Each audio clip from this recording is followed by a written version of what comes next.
Assalamu alaikum. Hello everyone. I am Aisha Firdaus and you're watching Teacher's World. Hope you all are doing good. What if I told you that the picture you're seeing on the screen right now is an example of a demonstration done by the students of biology, and then that was the project that was given to the students. They had to come up with some idea that demonstrates their learning of genes, like genes in the sense like each one of us carry genes, the half from either of the parents, so it is like half from mother and half from father. And to show this in a demonstration, the students have come up with this creative approach. How did it hit you, and what else do you suggest? I found it really amazing, really amazing. So coming to our today's topic, I am going to talk about the teaching skills that are required for the teachers so that our students become adept enough to suit in the future. Okay, to accommodate themselves in the future times. So that's what is the topic about. You can summarize it in one word, like the 21st century skills. And let's get started, dive deep into the topic without wasting time. And don't forget to like, share, comment and subscribe to my channel, and press the bell icon so that you get notified whenever I post a new video. I would like to share my experience when I went to Malaysia, and it was like daily we had wide range of choice, okay, available for what I have to eat. So it was so good for me. Like I knew what I want, and then I selected from the number of dishes there that suited my health and that suited my style and all these things. So here is the catch. The word that comes to our mind is the choice. Are students given a choice of selecting the way they like to learn?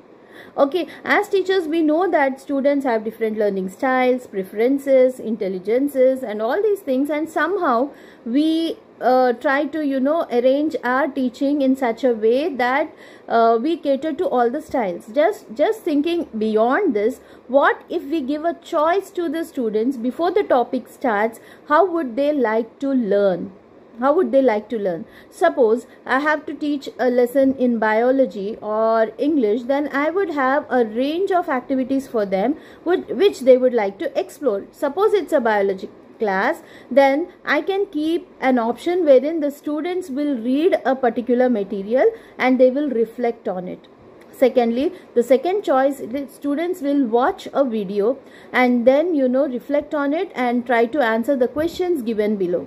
And third, it might be students would adopt a research approach, like you would give them some connecting links and students would explore the topic by themselves and come up to you. It is more like inquiry based teaching. Okay, then if they want to do an activity sort of thing, so I would give them a choice to pick up an activity, one or two or three activities, wherein they can perform the activity and get to know the topic. Similarly, there can be a choice of exploring, conducting a survey and trying to get to the topic by researching more on it. This can be a model.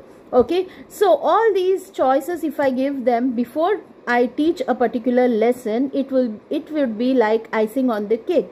You personally, like an individual, you can reflect and find out like how important you feel when you are given a choice to select from a wide range of things, instead of saying that this is what we are expecting and you take this and go.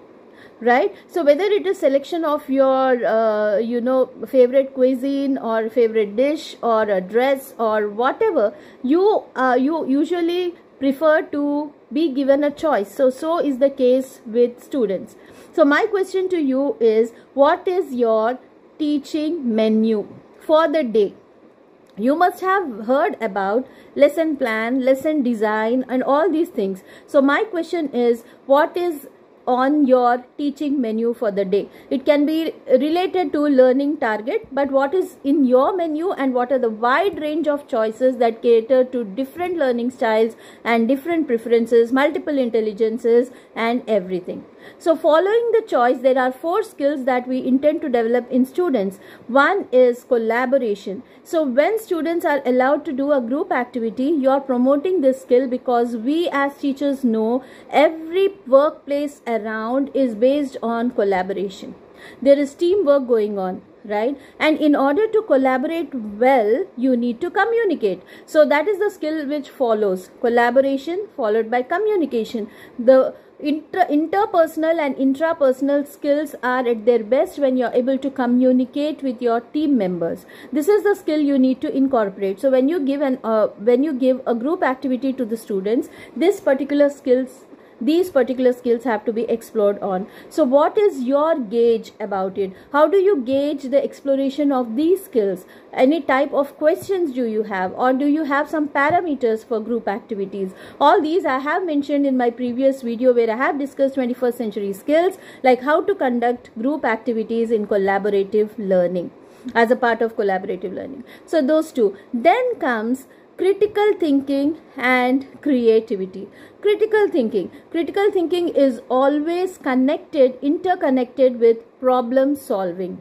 So when we brainstorm on an idea, when we come up with multiple solutions, and there can be the thought process that there can be multiple solutions for a problem instead of fixing in one solution. So that leads to divergent thinking as well. So how are we taking these into our classes? Which sort of questions are we asking? Which sort of questions should we be asking to trigger the critical thinking skills in students?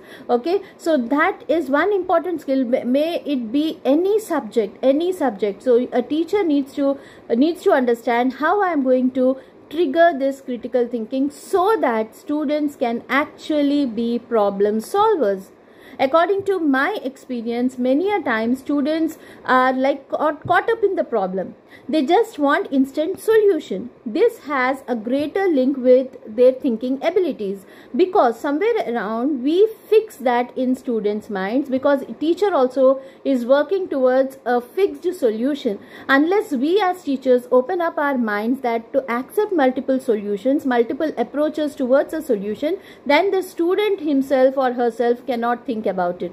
So you have to generate this thinking. In order to do so, you have to have the same thinking, like open up your mind, induce divergent thinking, and come up with multiple solutions towards a problem. Now the question is the critical thinking always linked to solving a problem or enhance a system? Definitely it can come up with some procedures that can enhance the existing way the particular thing is working on.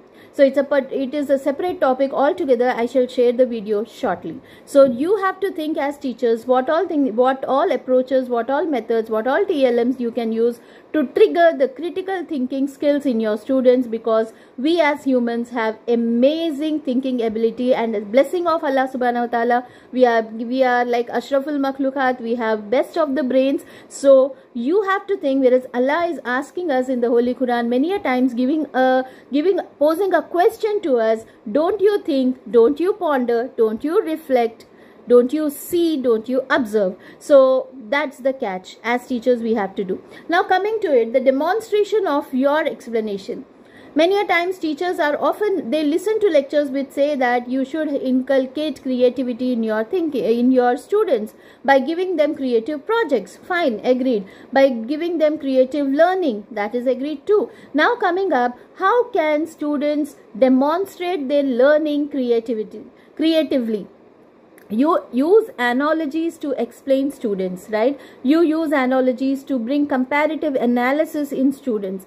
But at the same time, when you have to assess the students, when you have to see that they create something and demonstrate their work in creative way, then are we bringing in analogies? Are we helping them to connect to some analogies that helps them reflect and demonstrate their learning? That's the question. As you have seen the first about genes, first image about genes. Similarly, if you are teaching a mathematics lesson and you are coming with something like tangents and all, so if you want them to show the what you can say application of tangents in real life, and that you give it as assessment to your students, how will they actually relate and come up with this creative idea. It's just an example. You can go with any other example, any other topic. So the end of your explanation should be like students should demonstrate that in a creative way. This opens up a very beautiful way of thinking, let me tell you.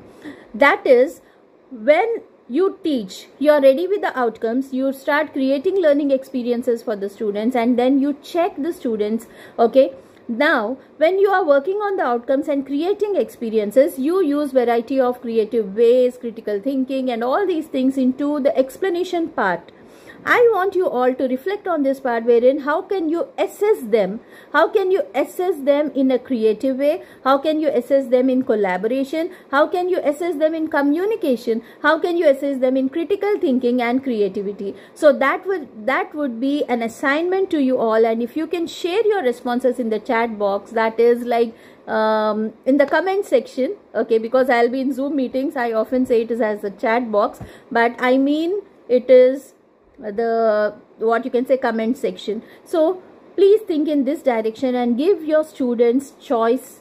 Okay, work on the teaching menu. Okay, you should have a menu for yourself. Let me check what is on your teaching menu for the next topic or for the coming lesson. So let's keep our menu card ready with a particular preference given to different types of diverse learners. That is important. If a teacher becomes adept in teaching to each and every individual as per the individual abilities, preferences and styles and intelligences, then she would be like the most adept teacher in the world. Jazakallah khair. Thanks for watching.